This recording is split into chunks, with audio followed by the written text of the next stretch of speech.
Shalom, amahoro y'umwami wacu Yesu Kristo yongere kuba hejuru y'ubuzima bwawe.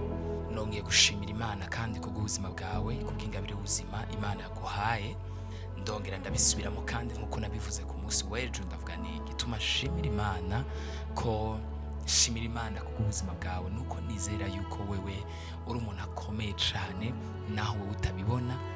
Ni question y'igihe gusa uri kuracamwo kitakorohereje, gituma ubona umenga your life is not useful.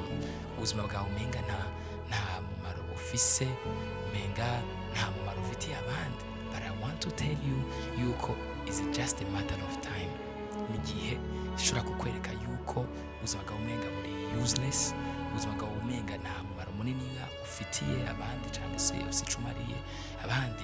Ariko nagenda kubwire in you harimo amabagaje menshi cyane, harimo containers, amakontineri menshi cyane, hariho ndi kuvuga utekeyemo ibintu byinshi byo gufasha Imana yategekanyije ku buzima bwa benshi.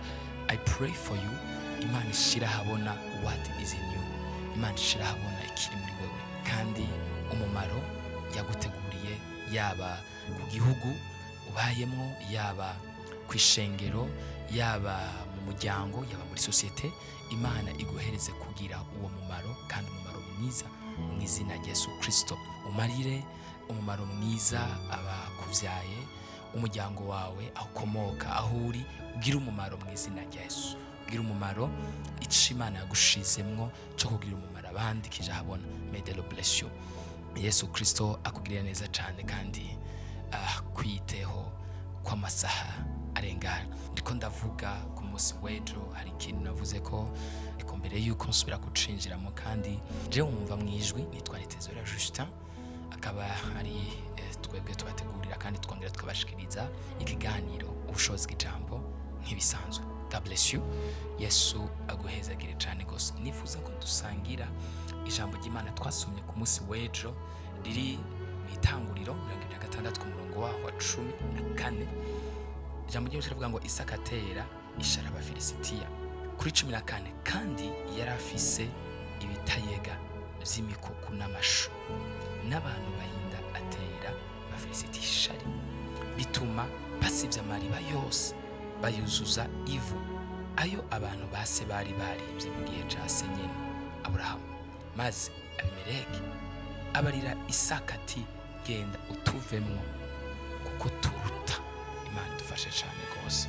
Yesterday I was talking about jealousy, ishari,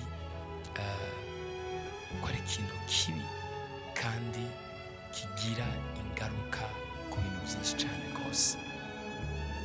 Ishari ntabwo ari ikintu ushobora kuraba ku muntu guca ukibona ko agifise.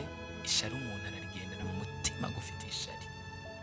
Ishari umuntu murashobora kubana imyaka agufite ishari, akagura ishari ko wambaye neza, akagura ishari ko uri mu kazi, akakugira ishari.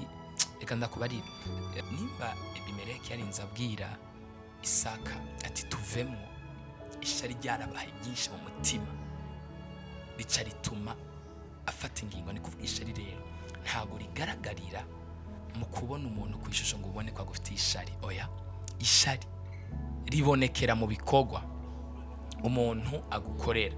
Umuntu uramuraba ukabona akuganiriza neza, bimeze neza, muraganira, it's all well, zose bimeze neza, nta kibazo gihari, nta ngorane ihari, but that person is jealous of you. Uriya muntu agufite ishari. Yesu nadufashe cyane gose.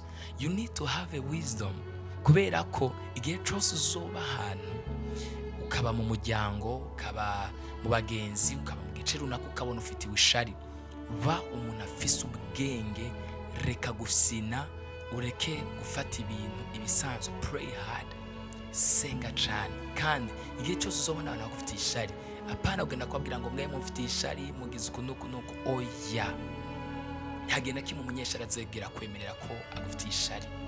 Aziguma kwereka ko vyose ari sawa, nagutwengera cyane gose. Mugabo ishari ryiwe rizotuma afata sumu ayiguhe kugira ngo ikwice, ariko ishari ryiwe rizotuma agutega imitego kugira ngo bikunde ushobore gutembagara mu buryo butandukanye. Ariko ishari ryiwe rizotuma guteranya ku nshuti, ku bagenzi, ariko ishari ryiwe rizotuma afata ingingo nyinshi zitameze neza. Icyo uzosabwa rero igihe cyose uzobona kubaye mu banyeshari, gira ubwenge, gira ubwenge, gira ubwenge. Naho uzoshobora kubona abantu ba hafi yawe udashobora kuvana nabo, gira ubwenge bwo kubana nabo. Birivuga ngo uko ibe birushiriza kuba bibi, namwe murushirize gukorana kwera, mugire ubwenge. Korana kwera urushirize kwegera Imana no gusenga kugira ngo Imana iguhishe kandi kuzigama. Umugabo yitwa, ntabwo yari bwabo umugabo, umuhungu yitwa Yosefu yagize ikibazo cyane amaze gushira habona iyerekwa ryiwe Imana yamaze kumwereka. Agirirwa ishari n'abavukanyi biwe, barapretendinga kumwereka ko bamukunda, bamugirira ishari kubw'iryo yerekwa, bamugirira ishari no kubw'agahuzu muvyeyi we yari yamushoneshereje. Turi mu bihe bigoye kandi ku isi yose abantu basigaye bagira ishari ku tuntu tunasanzwe twonyine umuntu akagira. Ibaze kugera ku rugero umuntu ashobora kugira ishari yuko utabura icyo ufungura mu ijoro, ugafungura saa sita, ugafungura no ku murango no mu gitondo, cyangwa ukaronka n'icyo kwambara, cyangwa ukaba unimereye neza mu mutima, akabona nta ngorane ufitanye n'abantu, umuntu akumva ko afite ishari nk'iryo ryonyine. Vuga nuriya bimera uku nkande gute, twebwe bimeze uko, twebwe bimeze kuriya, twebwe byaranse, agaca kugirira ishari, akumva yuko ubuzima bwawe butobandanya buriho. Imana igutabare kandi igufashe.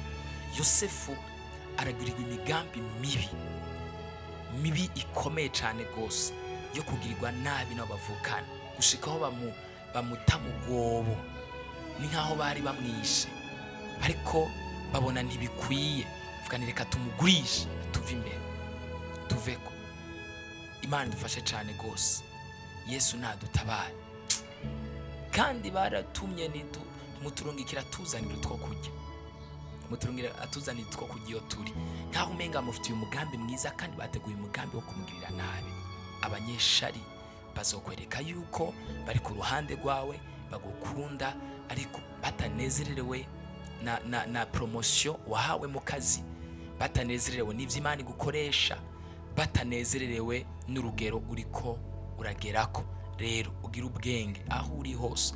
Iyi message y'Imana yakugeze ko ushobora kuba uri umuntu ufitiwe ishari, uri ahantu hatandukanye, ukaba wari ufitiye amashari. Imana igomba kugutabara. Yesu agufashe kandi agukize, kubera ko niyo yaguhaye icyo gikundiro, kubera ko niyo yakugejeje aho ikugejeje, kubera ko niyo yaguciriye inzira yaguciriye, kubera ko niyo yakurinze ikakuzigama ikabikora ibyo byose. Kandi Imana yo mu ijuru nizotuma bikunda, uzobandanya mu izina rya Yesu. Nawe wa munyeshari we urihagarike. Imana igutabare kandi igufashe cyane. May you move forward, ugere kure kandi ushike kure. Naho Yosefu yagiriwe ishari, ntabwo yashoboye gushigwa mu ngiro kubw'umugambi bari bamuteguriye. Imana yagiye imurokora kenshi, kandi mu nyuma niwe baje gusaba. Uhumure, uhora hari kumwe nawe. Yesu agire neza. Shalom. Nakomeze wetu. God bless you.